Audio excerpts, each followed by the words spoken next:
ہمیں ایسا مزاج بنانا چاہیے کہ انسانوں نے جن چیزوں کو تیار کیا ہے ان کو کم سے کم استعمال کیا جائے، اور جن چیزوں کے استعمال میں، جن چیزوں کی بناوٹ میں، تیاری میں انسانوں کا دخل نہیں، وہ من جانب اللہ ہے، قدرتی طور پر تیار ہوئی ہے، ان کو زیادہ سے زیادہ استعمال کرنے کی کوشش کرنی چاہیے۔ اللہ لا الہ الا هو الحی القیوم نحمده ونصلي على رسوله الكريم، اما بعد فاعوذ باللہ من الشیطان الرجیم، بسم اللہ الرحمن الرحیم۔ سبحان الذي اسرى بعبده ليلا من المسجد الحرام الى المسجد الاقصى الذي باركنا حوله لنريه من آياتنا إنه هو السميع البصير، صدق اللہ العلی العظیم۔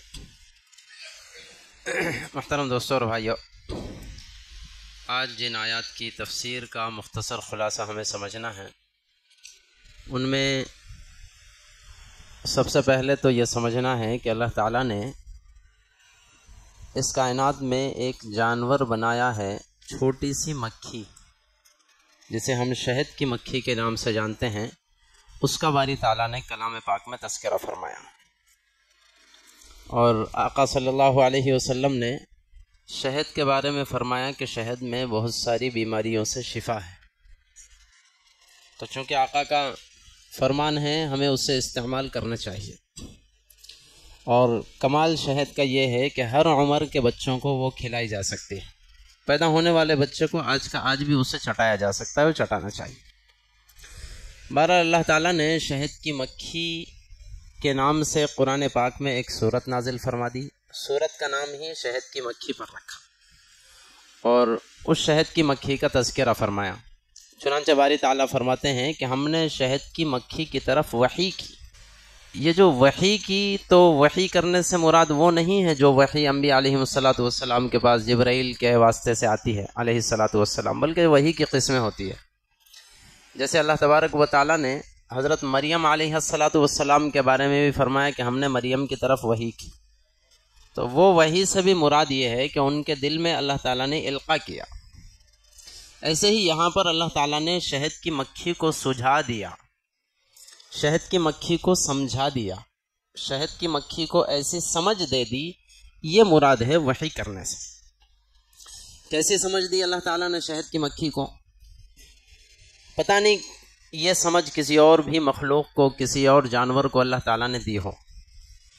چند ایک چیزیں مفسرین نے لکھی ہے، جن میں سے نمبر ایک تو یہ کہ شہد کی مکھی کے ہر چھتے میں ایک مکھی ہوتی ہے جسے ملکہ کہا جاتا ہے، ان کی بادشاہ، باضابطہ ان کا نظام سارا ایک سسٹم سے چلتا ہے، اور ان کا کوئی امیر، ایک بادشاہ ہوتا ہے، اور اللہ تعالیٰ نے اپنی قدرت سے ایسا نظام بنایا ہے کہ اس ملکہ کو جسم و جثے میں اور طاقت میں بھی اللہ نے ساری مکھیوں سے بڑا بنایا ہوا ہوتا ہے، جسم میں بھی وہ سب سے بڑی ہوتی ہے، اور پھر وہ چھتے کا سارا نظام سنبھالتی ہے۔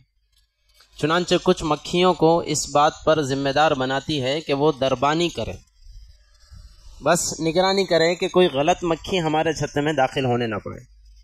دربانی کرنے کے لیے کچھ مکھیاں ہوتی ہیں، اور کچھ مکھیاں مخصوص اس کام کے لیے ہوتی ہے کہ باہر سے جا کر کے پھلوں کا اور پھولوں کا رس چوس کر کے آئے۔ عام طور پر ہمارے ذہن میں کیا بات ہے کہ ساری ہی مکھیاں باہر سے رس چوستی ہیں، ساری مکھیاں نہیں چوستی، مخصوص کچھ مکھیاں ہوتی ہیں، بس وہی مکھیاں رس چوس کر لاتی ہیں، اور بہت ساری مکھیاں وہ چھتا بنانے پر، تعمیرات کے کام پر مامور ہوتی ہیں، ان کی ذمہ داری یہ ہے کہ چھتا بناتے جائیں، اور بعضی مکھیاں ان کی اولاد کی تربیت پہ مامور ہوتی ہیں۔ اللہ جانے کیا تربیت کرتی ہوں گی، کیسی تربیت کرتی ہوں گی، بہرحال بچوں کی تربیت کرتی ہے، اور ان کی ذمہ داری بس وہی کرتے رہیں۔ اور بعضی مکھیاں انڈوں کی حفاظت کے لیے ہوتی ہے، ان کی ذمہ داری بس انڈوں کی حفاظت کرے، اور بعضی مکھیاں چھتے کی حفاظت کے لیے ہوتی ہیں۔ اور اگر کوئی مکھی خدا نہ خواستہ گندگی پر بیٹھ جائے، باہر جا کر کے کسی بھی گندگی پر، اور اسی گندگی کے ساتھ واپس آئے، تو وہ جو دربان مکھیاں ہوتی ہے، وہ مکھیاں اسے چھتے میں داخل ہونے نہیں دیتی، اور پھر اپنی ملکہ سے شکایت کرتی ہے کہ ایک مکھی یوں گندگی لے کر آ رہی ہے اور وہ ملکہ اسے چھتے کے باہر ہی اتنا مارتی ہے کہ قتل کر دیتی. سبحان اللہ، کیا نظام اللہ تبارک و تعالیٰ نے ایک چھوٹی سی مکھی کا بنایا، ایسے سسٹم کے ساتھ نظام چل دیا. اسی وجہ سے اس میں اتنی پاکی رکھی ہے شہد میں، اللہ کے نبی نے اس میں شفا قرار دیا ہے. ہمیں اسے استعمال کرنا چاہیے گندی چیزوں کو استعمال کرنے کے بجائے. آج ہماری امت کا بڑا المیہ ہے، جتنی انسانوں کی بنائی ہوئی مشنریز میں چیزیں ہم استعمال کرتے ہیں اتنی چیزیں قدرتی استعمال کرنے کے عادی نہیں ہے. چنانچہ کسی کو برا جاننے کی ضرورت نہیں ہے، ظاہر سی باتیں ہم سب جانتے ہیں.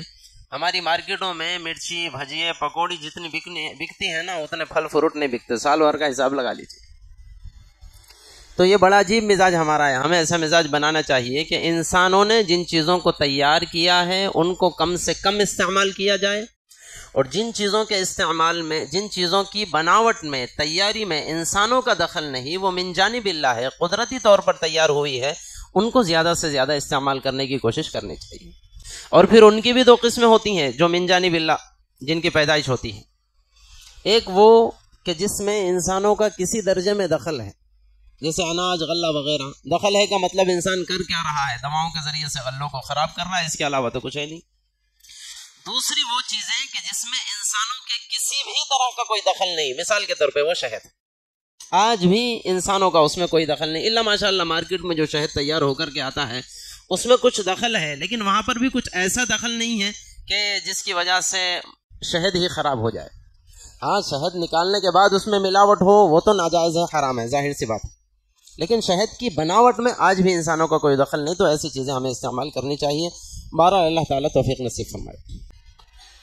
آگے اللہ تبارک و تعالیٰ نے ایک اہم مسئلہ بیان فرمایا، وہ یہ کہ کوئی بندہ اگر موت کے خوف سے دل میں ایمان رکھتے ہوئے ظاہری اعتبار سے زبان سے کفر کا اقرار کر دے تو جائز ہے. دل میں مضبوط ایمان رہے، لیکن موت کا خوف ہے، موت کے خوف کی وجہ سے اگر کفر کا اقرار کرنا پڑ رہا ہے تو کر سکتا ہے. مسلمانوں کے لیے اس بات کی رخصت ہے. اصل میں یہ آیت اس وقت نازل ہوئی کہ اس سے پہلے 2 دن پہلے ہمارے درمیان بات آئی. حضرت عمار رضی اللہ تعالیٰ عنہ اور حضرت یاسر اور حضرت سمیہ رضی اللہ تعالیٰ عنہ اجمعین، یہ 3 صحابہ کافروں کی قید میں تھے، اور وہ ان کو بڑی سخت سزائیں دیا کرتے تھے، اور یہ کہا کرتے تھے یا تو اسلام سے پھر جاؤ یا سزائیں پاتے پاتے اسی حالت میں مر جاؤ. حضرت یاسر کا اور عمار کا واقعہ تو اس سے پہلے آیا. حضرت یاسر کو بھی اسی حالت میں قتل کر دیا گیا. حضرت سمیہ رضی اللہ تعالیٰ عنہ کو بھی ابو جہل ملعون نے بڑی بے دردی سے قتل کیا. 2 دن پہلے ہمارے درمیان بات آئی. دونوں پیروں کو اونٹوں سے باندھ کر کے اس ملعون نے دونوں طرف اونٹوں کو بھگایا، اور پھر نازک جگہ پر ایک برچھی ماری ہے کہ لمبی حضرت سمیہ رضی اللہ تعالیٰ عنہ چر گئی. انہی کے ساتھ میں حضرت عمار بھی تھے. حضرت عمار سے بھی کافروں کا یہی تقاضا تھا کہ کفر اختیار کرو یا ایسے ہی مر جاؤ. ان دونوں سے بھی یہی تقاضا تھا. تو ان دونوں نے تو کفر کا کلمہ نہیں پڑھا، کفر اختیار نہیں کیا، یہاں تک کہ شہید ہو گئے. لیکن حضرت عمار ہمت نہیں کر سکے. انہوں نے کہہ دیا کہ ٹھیک ہے، میں اللہ کا اور محمد الرسول اللہ کا انکار کرتا ہوں. چنانچہ کافروں نے انہیں چھوڑ دیا اور پھر آقا کے پاس گئے اور وہاں جا کر کے حضور کے سامنے اپنا سارا واقعہ بیان کیا، اور یوں کہا کہ اللہ کے نبی، میرے دل میں تو ایمان مضبوط تھا، لیکن اپنی جان بچانے کے لیے میں نے یہ کہا. تو اللہ کے نبی، اللہ تبارک و تعالیٰ نے آیت نازل فرمائی اور اجازت دی ہے کہ ٹھیک ہے، تم نے جان بچانے کے لیے کیا تو تمہارے لیے یہ چیز جائز تھی، کوئی گناہ کی بات نہیں ہے، بشرطے کہ دل سے تم مطمئن ہو اسلام اور ایمان پر. یہ ہمیں سمجھنا چاہیے.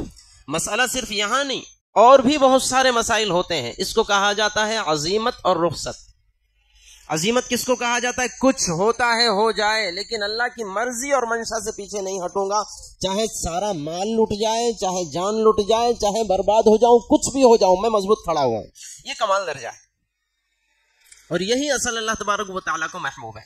لیکن کوئی ڈھیلا آدمی، سیدھا سادہ آدمی، کم ہمت آدمی اس طرح سے ظاہر میں کفر کا اقرار بھی کر لے یا ظاہر میں غیر افضل چیزوں کو استعمال کر لے، بشرطے کہ دل سے مضبوط ہو، تو اس کو رخصت کہا جاتا ہے. رخصت پر بھی عمل کرنا جائز. مثال کے طور پہ ہمارے تبلیغی بھائیوں میں ایک بات بڑی مشہور ہے، ہم سب جانتے ہیں کہ بھئی کام مصروفیت میں کرنا چاہیے.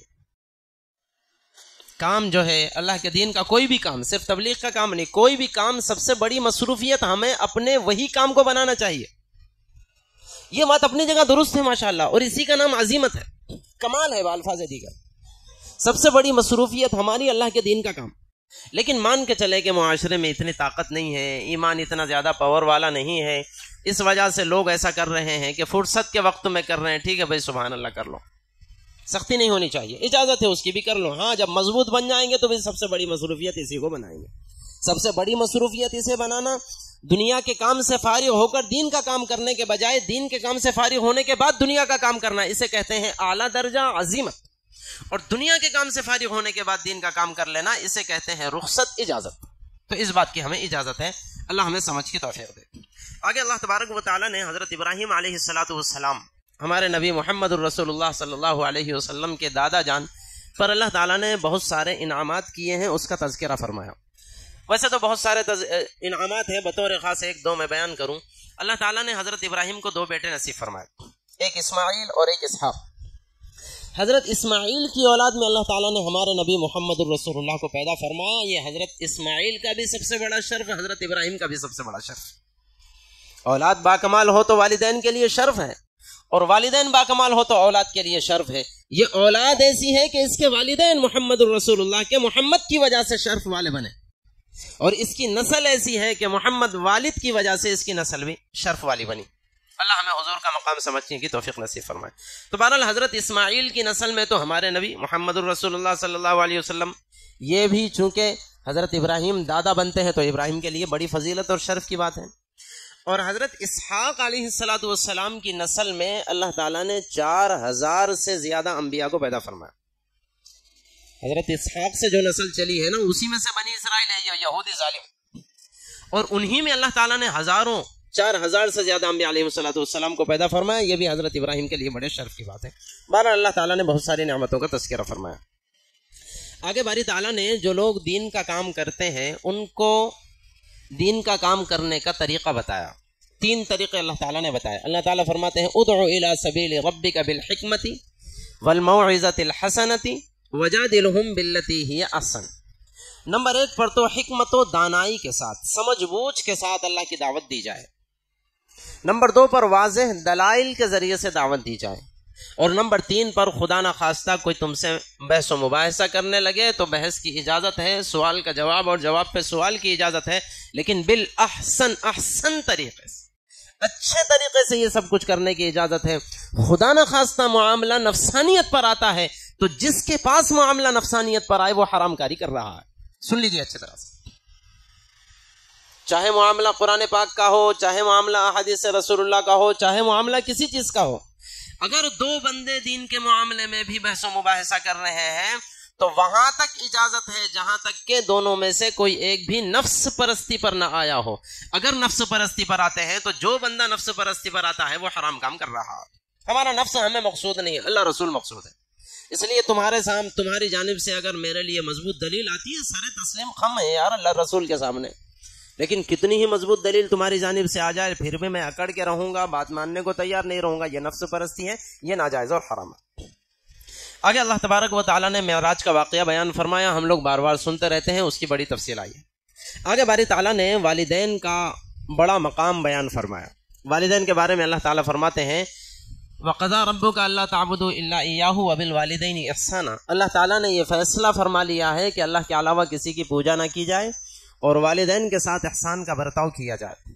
بلکہ آگے اللہ تعالیٰ والدین کے حقوق کو جاری رکھتے ہوئے فرماتے ہیں فَلَا تَقُلْ لَهُمَا أُفٍّ وَلَا تَنْهَرْهُمَا۔ فرماتے ہیں والدین کو اف بھی مت کہو، اف بھی مت کہو۔ مفسرین فرماتے ہیں یہ اف کا جملہ دنیا میں سب سے چھوٹا جملہ ہے، اس لیے اللہ تعالیٰ نے اف کا لفظ استعمال فرمایا۔ اگر اس سے چھوٹا جملہ دنیا میں کوئی اور ہوتا تو اللہ وہ بیان فرما دیتے۔ اف کا کیا مطلب ہے؟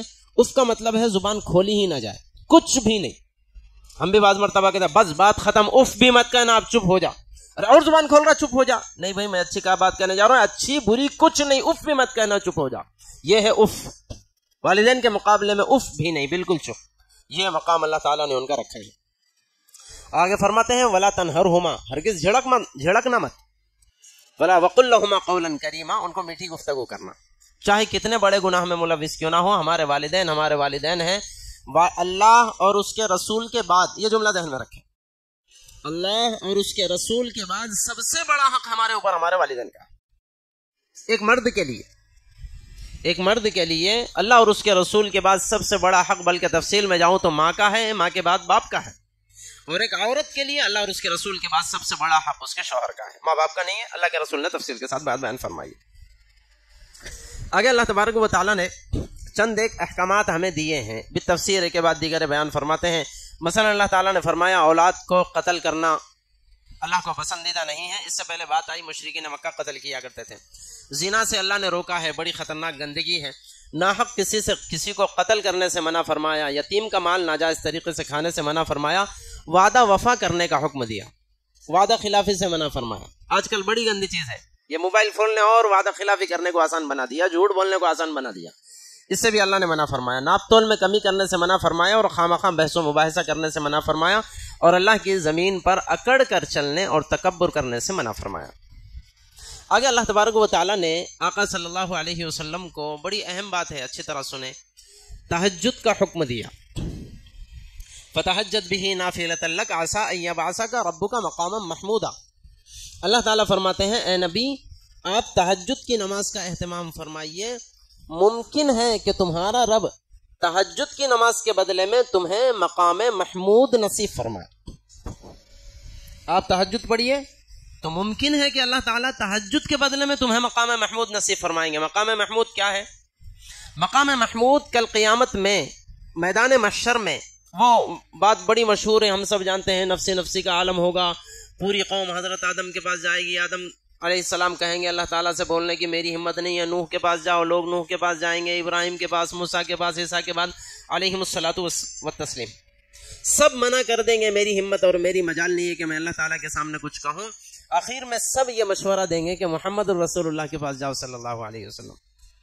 تو ساری بھیڑ اور امتیں آقا صلی اللہ علیہ وسلم کے پاس جائیں گی تو اللہ کے رسول فرمائیں گے ہاں باری تعالیٰ نے مجھے یہ نعمت نصیب فرمائی ہے کہ میں اللہ تبارک و تعالیٰ کے سامنے سفارش کروں.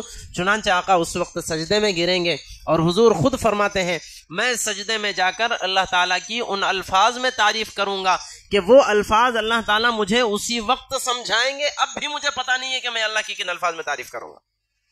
پھر اللہ تعالیٰ حضور سے فرمائیں گے کہ ارفع رأسک واشفع تشفع. اے نبی اپنا سر سجدے سے اٹھائیے، آپ شفاعت کیجئے، کس کی شفاعت کرتے ہیں ہم قبول کریں گے، آپ مانگیے جو مانگتے ہیں ہم تمہیں دیں گے. چنانچہ آقا صلی اللہ علیہ وسلم سب سے پہلے سفارش کریں گے کہ باری تعالیٰ حساب کتاب کا سلسلہ شروع فرمائیے. چنانچہ حساب کتاب کا سلسلہ شروع ہوگا. پھر ہمارے نبی جن جن کے لیے سفارش کریں گے باری تعالیٰ ان کی سفارش سن کر کے جہنم سے ہٹا کر جنت کے لیے فیصلہ فرمائیں گے. تو یہ جو سب سے پہلے شفاعت کا حق ہے اس کو کہا جاتا ہے مقام محمود. اور ایک بات ذہن میں رکھیں، آقا صلی اللہ علیہ وسلم کو اس کی چاہت تھی. اس دنیا میں حضور کو اس دنیا میں مقام محمود کی چاہت تھی. جیسے ہمیں اپنی حیثیت سے بڑے بڑے مقامات کی چاہت ہوتی ہے، حضور کو اس مقام محمود کی چاہت تھی. اس لیے حضور نے ہمیں ایک دعا سکھلائی ہے، نماز اذان کے بعد کی دعا ہمیں یاد کرنا چاہیے اور پڑھنا بھی چاہیے. حضور کی چاہت اس سے پوری ہوتی ہے. اللہ کے نبی نے ہمیں جو دعا سکھلائی ہے اللہم رب هذه الدعوة التامة والصلاة القائمة آتی محمدا الوسیلہ والفضیلہ وابعثہ مقاما محمودا الذی وعدتہ. یہ جو جملہ ہے اس جملے میں ہم اللہ کے نبی کے لیے اسی مقام محمود کی دعا کرتے ہیں. اللہ کے رسول نے ہمیں دعا سکھلائی ہے میرے لیے اذان کے بعد مقام محمود کی دعا کرو. تو جو بندہ اذان کے بعد یہ دعا پڑھتا ہے گویا کہ اللہ کے نبی کی تمنا پوری کر رہا ہے اور اللہ کے نبی کے لیے بڑے مقام کی دعا کر رہا ہے کہ اللہ میرے نبی کو وہ مقام نصیب فرما. بہت بڑی فضیلت کی بات ہے، ہمیں موقع مل رہا ہے اللہ کے نبی کے لیے دعا کرنے کا، ہمیں کرنا چاہیے. وہی مقام محمود ہے. تو اس بڑے مقام محمود کے لیے اللہ تعالیٰ فرماتے ہیں کہ اے نبی تہجد پڑھو. تو ممکن ہے کہ اس کے راستے سے اللہ تعالیٰ آپ کو مقام محمود دے دے جس کی آپ کو لالچ. یہاں سے ایک بات میں بیان کروں، حضور کی اپنی حیثیت سے مقام محمود سب سے بڑا مقام تھا، تو وہ اللہ تعالیٰ فرماتے ہیں تہجد کے راستے سے ملے گا. اس سے ہمیں یہ درس ملتا ہے کہ ہمیں اپنی زندگی میں ہماری اپنی حیثیت سے اگر بڑے مقام کی طلب ہے تو ہمیں بھی تہجد پڑھنی چاہیے کہ اللہ تعالیٰ اس راستے سے ہمیں بھی اپنی حیثیت سے بڑا مقام نصیب فرمائے. حضور کی حیثیت سے سب سے بڑا مقام مل رہا ہے تہجد کے راستے سے، تو ہماری حیثیت سے بڑا مقام ملے گا ہمیں بھی تہجد کے راستے سے، چونکہ بڑا مشکل ہے. تو مشکل عمل کرو، مشکل بڑے بڑے مقامات اللہ تعالیٰ نصیب فرمائیں گے. اللہ ہمیں توفیق نصیب فرمائے.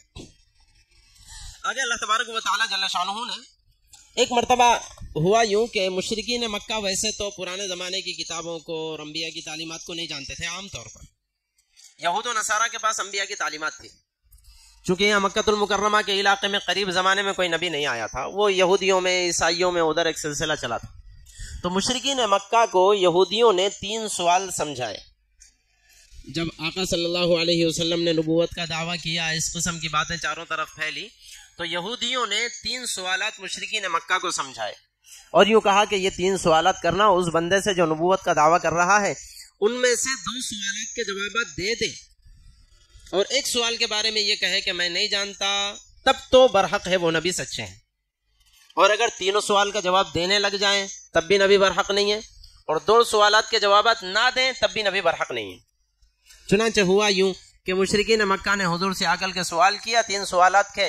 اے نبی، اے محمد، آپ یہ کہتے ہیں کہ آپ نبی ہے تو ہمارے 3 سوالات کے جوابات دیجئے. پہلا سوال ذوالقرنین کے بارے میں ہے کہ ذوالقرنین کی تاریخ بتائیے، وہ کون تھے، کہاں تھے، کیا تھے، ان کی تفصیل کیا ہے. دوسرا سوال اصحاب کہف کے بارے میں ہے، ان کی تفصیل ہمیں بتائیے. اور تیسرا سوال یہ ہے، ہمیں بتائیے کہ روح کیا چیز ہے، روح کے بارے میں آپ کا کیا خیال ہے. تو اللہ کے نبی صلی اللہ علیہ وسلم نے فرمایا میں کل بتاؤں گا. اب چونکہ حضور عالم الغیب نہیں تھے، اس کو ذہن میں رکھیں. حضور بھی جو بھی بولتے ہیں وہ اللہ تعالیٰ کی وحی کے ذریعے سے، اللہ کی ہدایت کے ذریعے سے، اللہ تعالیٰ جو القا فرماتے ہیں اس کے ذریعے سے. اس وقت حضور کو پتہ نہیں تھا. آقا صلی اللہ علیہ وسلم نے فرمایا کل بتاؤں گا. دوسرے دن مشرکین آئے، حضور پر وحی کا سلسلہ بند ہو گیا. حضور کو اطمینان تھا، جو بھی ایسی ضرورت پیش آتی تھی اللہ تعالیٰ وحی نازل فرماتے تھے، میں اس کے ذریعے سے بتا دیتا تھا. اب کل سے وحی کا انتظار کر رہا ہوں، وحی نہیں آئی، مشرکین آ گئے، بتاؤ سوال کا جواب دو. اللہ کے نبی نے فرمایا پھر کل بتاؤں گا. چنانچہ چند دن ایسے ٹل گئے، وہاں تک وحی کا سلسلہ بند رہا. مشرکین نے مذاق اڑانا شروع کر دیا. اس کے بعد وحی آئی تو سب سے پہلی وحی یہ آئی کہ اے نبی، جب تم کو یہ کہنا ہے کہ کل بتاؤں گا تو اپنی ذات پر اعتماد کرتے ہوئے یہ نہ کہیں کہ کل فلانا کام کروں گا، بلکہ یہ کہیں کہ انشاءاللہ کل کام کروں گا. پہلے وصیت اور نصیحت آئی آقا صلی اللہ علیہ وسلم کو. وَلَا تَقُولَنَّ لِشَيْءٍ إِنِّي فَاعِلٌ ذَلِكَ غَدًا إِلَّا أَن يَشَاءَ اللَّهُ. اب کے بعد کوئی کام تمہیں کرنا ہے تو انشاءاللہ لگا کر بولیے. آپ نے انشاءاللہ نہیں کہا تھا، اس لیے وحی کا سلسلہ بند ہو گیا. اللہ اکبر. چنانچہ پھر اللہ تعالیٰ نے ذوالقرنین کی تفصیل بھی قرآن پاک میں نازل فرمائی، اصحاب کہف کی تفصیل بھی نازل فرمائی. وہ ساری تفسیر آقا صلی اللہ علیہ وسلم نے بیان فرما دی. اور وحی کے بارے میں آقا نے یہی بتا دیا کہ اس کی مجھے اطلاع نہیں، واللہ اعلم بالصواب. تو بہرحال مشرکین کو یقین آ جانا چاہیے تھا، ان کو یقین نہیں آیا، پھر بھی ہر دھرم تھے، جہنم میں ان کو جانا تھا، بہرحال وہ لوگ مانے نہیں. یہاں سے ہمیں نصیحت ملتی ہے کہ ہم بھی اگر آئندہ کوئی کام کرنا چاہیں تو ہمیں بھی ضرور انشاءاللہ کہنا چاہیے. انشاءاللہ کا کیا مطلب ہے کہ ہمیں یقین ہے 100% کہ ہم کل تک زندہ رہنے والے ہیں، ہماری موت اور حیات کا ہمیں بھروسہ نہیں ہے، تو ہم فلانا کام کریں گے، اس کا کیا بھروسہ ہے. چنانچہ اللہ تعالیٰ ایک جگہ فرماتے ہیں بندہ کل کیا کرے گا وہ اللہ کے علاوہ کوئی بھی نہیں جانتا. تو ہمیں بھی انشاءاللہ کہنا چاہیے، مگر انشاءاللہ کہاں کہنا چاہیے وہ بھی سن لیجیے. بعض ہمارے بھولے بھالے سیدھے سادھے مسلمان بیچارے ہر کام میں انشاءاللہ لگا دیتے ہیں. انشاءاللہ محض آئندہ کسی کام کا ارادہ ہو تو بولا جائے گا. بعض مرتبہ بعض لوگ پیچھے ہم نے ایک کام کر لیا اس کے لیے بھی کہتے ہیں انشاءاللہ میں نے کھانا کھا لیا. وہ انشاءاللہ نہیں، الحمدللہ کھا لیا کہہ سکتے ہیں آپ، لیکن انشاءاللہ نہیں. انشاءاللہ آئندہ کسی کام کا ارادہ ہو تو اس کے لیے انشاءاللہ کہا جائے گا. ہمیں بھی اہتمام کرنا چاہیے. جتنی باتیں یہاں نصیحت کی آئی ہے اللہ تعالیٰ ان سب پر ہم سب کو توفیق عمل نصیب فرمائے. آمین. وآخر دعوانا الحمدللہ رب العالمین.